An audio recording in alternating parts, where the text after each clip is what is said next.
देवताओं का नायक बनाया गया, अभिमान आ गया। और महाराज देवताओं की सभा लगी हुई थी, सभी उपस्थित थे। दक्ष प्रजापति का आगमन हुआ, सभी ने दक्ष का स्वागत किया। शिव जी ने स्वागत नहीं किया, इसलिए शिव जी से दक्ष जी जलने लगे। शिव जी का स्वागत नहीं किया, शिव जी ने प्रणाम नहीं किया। अच्छा, दक्ष के मन में इतना बड़ा घमंड आ गया, इतना बड़ा पद मिल गया कि दामाद से अपना पांव छुआने का विचार आ गया। ये मेरा हम मुझको प्रणाम नहीं किए, मेरा पैर नहीं छुए। देखिए, दामाद पूजनीय होता है, उससे अपनी पूजा मत करवाओ, उसकी पूजा करो। तुम उसके पांव पूजते हो, फिर उसी से पैर छुआते हो।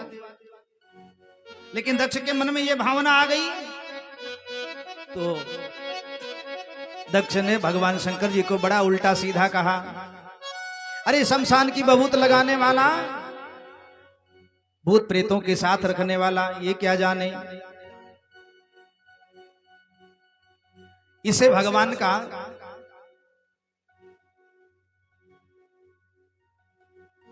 भूत प्रेत पिशाच को साथ में रखने वाला, ये सदाचार क्या जाने। इसने तो सदाचार को मटिया मेट कर दिया है। ये बंदर के समान नेत्र वाला, बड़ा वो शंकर भगवान को बड़ा उल्टा सीधा कहा। तो शंकर जी ने कहा, मूंदो आंख कतो को नाही। जहां से ज्यादा झगड़ा का रास्ता बनता हो ना, उस जगह को छोड़ के चले जाओ, बस झगड़ा बंद हो जाएगा। अगर डटे रहोगे तो झगड़ा बढ़ेगा। भोले बाबा ने नेत्र बंद कर लिए अपने और वहां से चुपके से हट गए। लेकिन दक्ष के मन में अभिमान है। जो व्यक्ति घमंडी होता है ना, उसका घमंड कभी दूर नहीं होता है। कैसे भी हो वो टूक टूक उड़ जाए, लेकिन अभिमान तो अभिमान है, वो छोड़ता नहीं उसको। मैं इतना बड़ा धनी, मैं इतना बड़ा परिवार, मैं इतना बड़ा ज्ञानी। दक्ष महाराज से रहा नहीं गया, तो दक्ष महाराज ने क्या किया, भगवान शिव से बदला लेने के लिए अपने घर में एक यज्ञ का अनुष्ठान किया। इधर भगवान भोले बाबा ने जब देखा झगड़ा बढ़ रहा है, भोले बाबा छोड़ करके चल दिए और अपने कैलाश पर्वत पर जाकर के बैठे और वहां भगवान की कथा कहने सुनने लगे। लेकिन भोले बाबा के मन में एक बात आई कि कथा सुनने में आनंद आता है, हो कहने में उतना नहीं आता, सुनने में आनंद आता है। तो भोले बाबा ने कहा, चलो किसी बाबा के पास चलें और वहां भगवान की कथा सुने। चल पड़े। त्रेता युग में कुंभज ऋषि अगस्त ऋषि के पास गए।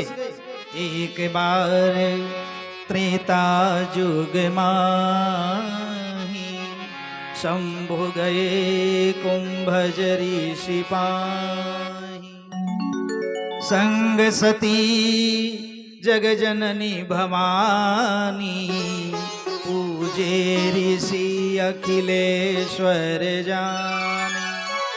संग सती जी हैं, जगत जननी भवानी हैं, अगस्त ऋषि की पूजा की है और वहां बैठ करके कथा सुनी है। राम कथा, भगवान की कथा अगस्त ऋषि ने बड़े प्रेम से सुनाया शंकर भगवान को। और कुछ दिन तक वहीं रहे हैं।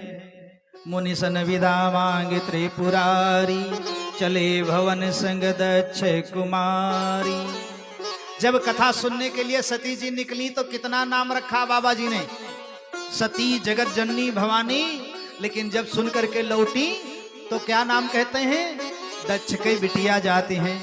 ऐसा क्यों कहा, क्योंकि सती जी कथा सुनने के लिए निकली हैं तो बड़ा नाम में उपाधि लगा दी, जगत जननी है, भगवान की कथा सुनने चली है। लेकिन जब कथा पल्ले नहीं पड़ा, कथा में मन नहीं लगा, लौट करके आई तो कहीं दक्ष के बिटिया हो जाती हैं। जैसे इनके बाप घमंड मा चखना चूर हैं, तैसे इन्हों पल्ले नहीं पड़ा भगवान की कथा। चल पड़ी हैं। और उसी समय मेरे भगवान श्री राघवेंद्र सरकार का प्राकट्य हुआ है। पिता के वचन मान करके 14 वर्ष के लिए वनवास चले हैं। वनवास में सीता जी का हरण हो गया है और रामचंद्र जी सीता जी को खोजते हुए जा रहे हैं। पेड़ पल्लो पशु से पूछते हैं, तूने सीता को देखा है? और भगवान इस तरह से भगवान पृथ्वी पर मनुष्य की मानव लीला कर रहे हैं। और भोले बाबा आकाश से विमान पे बैठे जा रहे हैं। उसी समय शंभु समेत ही राम ही देखा। बड़ा आनंद आया, चलो भगवान मिल गए, हर्ष आया, प्रसन्नता। लेकिन भगवान इस समय दुखी हैं और सती जी को भ्रम बहुत है, इनकी साथ में वहां जाना उचित नहीं है। इसलिए भोले बाबा को दूर से प्रणाम किया। बोले बाबा ने राम जी को दूर से प्रणाम किया। जय सच्चिदानंद जग पावन, अस कही चलो मनोज न सावन। सच्चिदानंद कह करके प्रणाम करते हैं और बार बार घूम करके राम जी को देखते हैं। तो सती जी ने शिव जी की दशा देखी कि बार बार ये राम को देख रहे हैं और उनको कहते क्या हैं, सच्चिदानंद भगवान। अगर ये सच्चिदानंद है, ब्रह्म है, तो क्या इनको पता नहीं है सीता कहाँ है? और अगर सीता का पता है तो ये फिर ये मनुष्य की तरह क्यों रो रहे हैं, क्यों पूछ रहे हैं पशु पल्लों से, पेड़ों से क्यों पूछ रहे हैं? भ्रम हो गया, मन में बात आ गई। खोजई सो की अज्ञई वनारी, ज्ञान धाम श्रीपति असुरारी। कौन है जो खोज रहे हैं? क्या ये अज्ञान है, इनको पता नहीं है ये सीता जी को कैसे खोज रहे हैं? अच्छा एक बात बताओ, भगवान ब्रह्म है और ब्रह्म का की लीला जब वेदों को नहीं पता लगा तो सती को कैसे पता लगेगा? ब्रह्म जो व्यापक बिरज अज अकल अनीह अभेद, सो की देह धर होई नर जाहि न जानत वेद। वेद भी नहीं जान पाए तो सती जी भगवान को कैसे जान पाएंगी? तो सती जी को बड़ा भ्रम हो गया। भोले बाबा ने कहा कि अगर तुम्हारे मन में संदेह है तो जाकर के परीक्षा लो। जो तुम्हारे मन यति संदेह, जो तुम्हारे मन यति संदेह, तो किन जाई परीक्षा लेहु।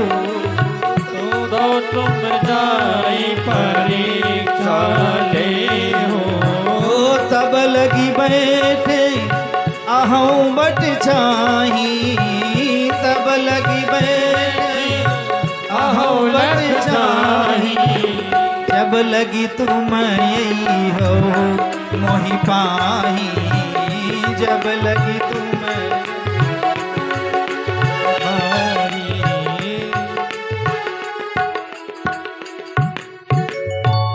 तब तक मैं बरगद के नीचे बैठा रहूंगा जब तक तुम लौट करके आओगे नहीं। अब सती चल पड़ी परीक्षा लेने के लिए। तो सती जी ने क्या किया, सीता बन गई। सीता बन करके आ गई रास्ते में, क्योंकि राम जी सीता को ढूंढ रहे हैं। अगर मैं सीता बन जाऊंगी तो मुझे पहचानेंगे, और पहचान लेते हैं कि हम सती हैं तब तो मानो ब्रह्म है। अगर सीता ही देख लिया तो सीता बन करके परीक्षा लेने के लिए राम जी से आगे निकल गई, चौराहे पर बैठ गई। इधर लक्ष्मण जी ने एक बार देखा, लक्ष्मण दीख उमाकृत वेशा, और चकित भये ब्रह्म हृदय विशेषा। चकित हो गए, हृदय में विशेष ब्रह्म हो गया। अरे ये सीता कैसे बन गई? थोड़ा देर हुआ, फिर दोबारा थोड़ा नजदीक पहुंचे तो दोबारा प्रणाम किया। राम जी ने प्रणाम किया। सती जी को प्रणाम करते हैं राम जी अपने बाप का नाम लेकर के। जोरी पानी प्रभु कीन है प्रणामो, अपिता समेत लीन है निज नामो। दशरथ नंदन राम, आपके चरणों में वंदन करता हूं। प्रणाम किया और भगवान पूछने लगे, बताओ अकेले तुम कहाँ हो? केतु भगवान शंकर जी कहाँ हैं? तब सती जी ने कहा, अब तो बड़ा गड़बड़ हो गया। ये तो पहचान लिए, सीता बन गई तब भी पहचान लिए, अब क्या करूंगी? सती जी ने जो सीता का भेष बनाए हैं, आंख मूंद करके आगे बैठ गई, नैन मूंद बैठी मगमाही। कुछ करना न करना कुछ सूझता नहीं है। राम जी ने कहा, थोड़ी माया भी दिखा देनी चाहिए, ये हमारी परीक्षा लेने आई हैं। तो जिधर देखती हैं राम लक्ष्मण सीता, जिधर देखती हैं राम लक्ष्मण सीता। अब राम लक्ष्मण सीता को देखा और देवताओं सिद्ध महात्माओं के द्वारा पूजित भगवान को देखा। सती जी भ्रमित हो गई, अब क्या जाकर के उत्तर दूंगी? और जाकर के भोले बाबा के पास पहुंची तो भोले बाबा ने बड़ी प्रेम से पूछा, कैसे परीक्षा लिया? सत्य सत्य सब बात बताना। अब सती जी सत्य कैसे कह दें? सती जी तो झूठे बोलने लगी।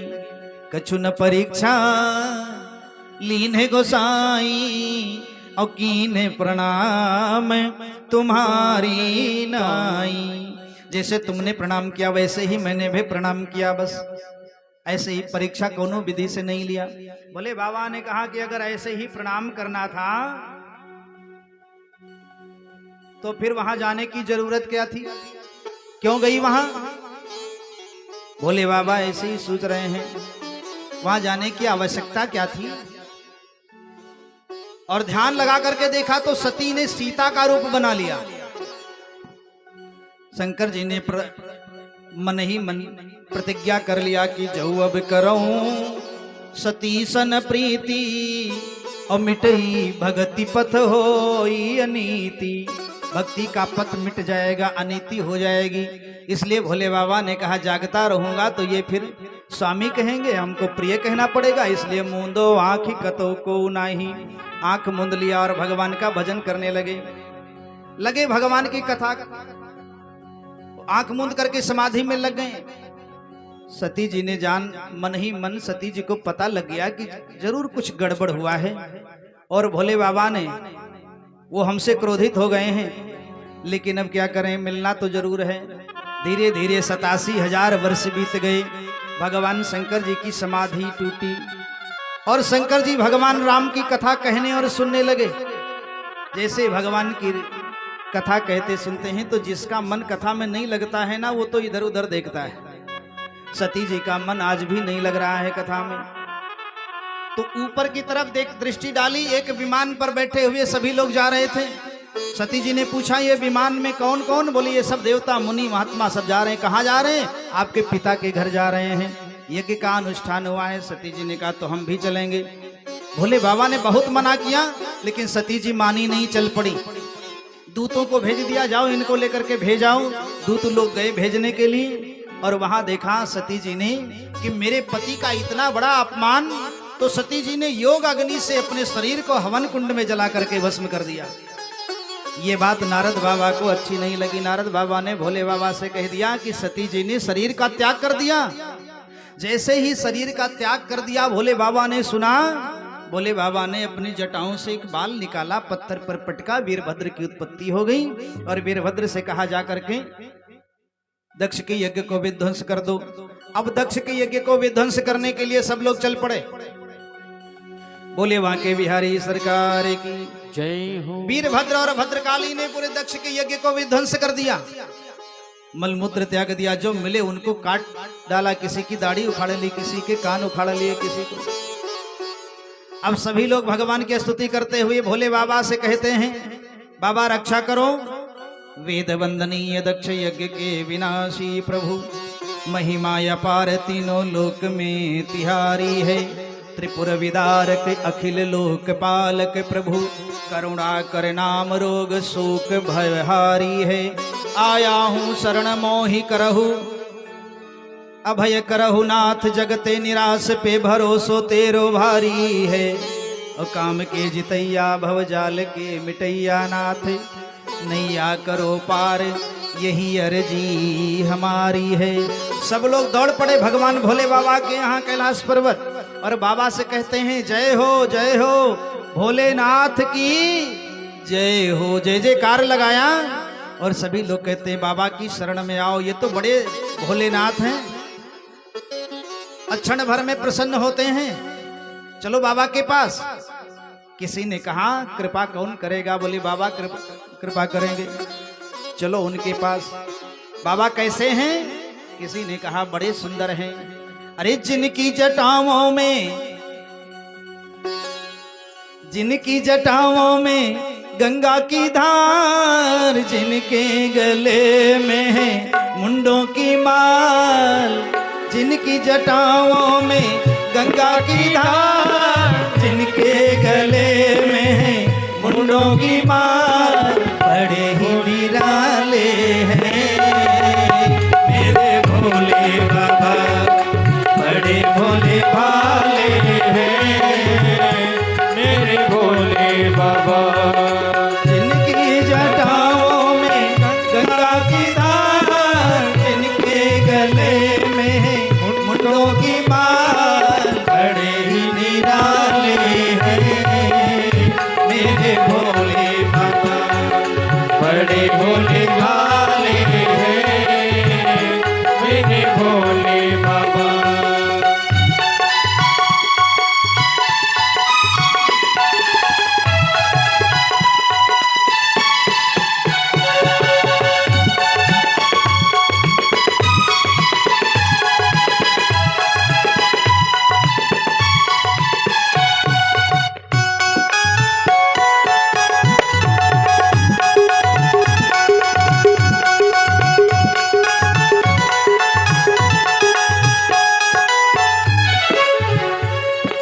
पास न कौड़ी रखते, भोला भरते हैं सबके खजाने।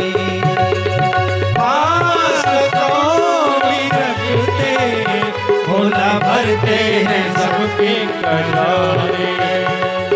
सब रहते अपने घर में, भोला रहते हैं सतबीराने। सब रहते अपने घर में, भोला रहते हैं दाबीराने। पीते हैं भंग सदा, पीते हैं भंग सदा, भर भर के प्याले हैं मेरे भोले बाबा, बड़े ही निराले हैं मेरे भोले बाबा।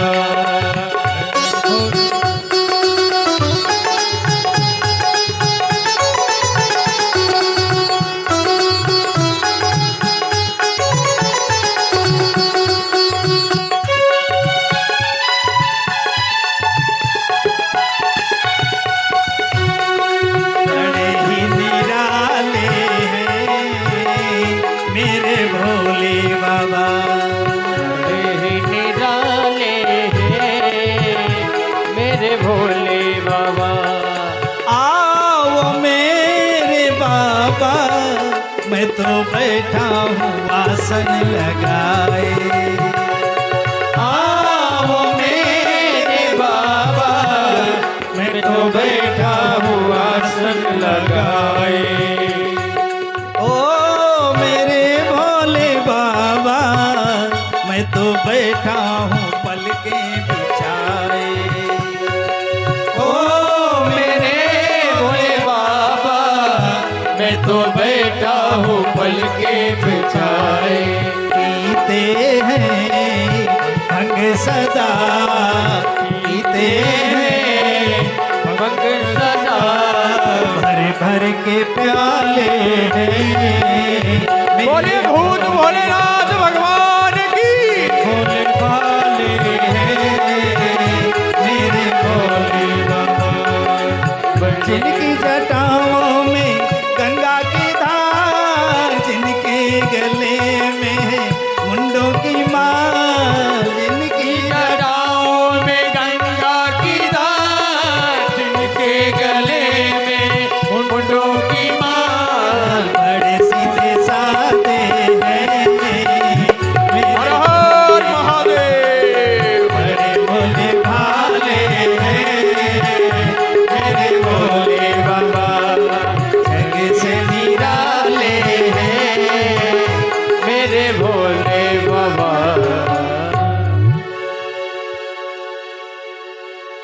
बोलिए भूत भावन भोलेनाथ की जय हो। भोले बाबा अखंड समाधि लगाए बैठे हैं।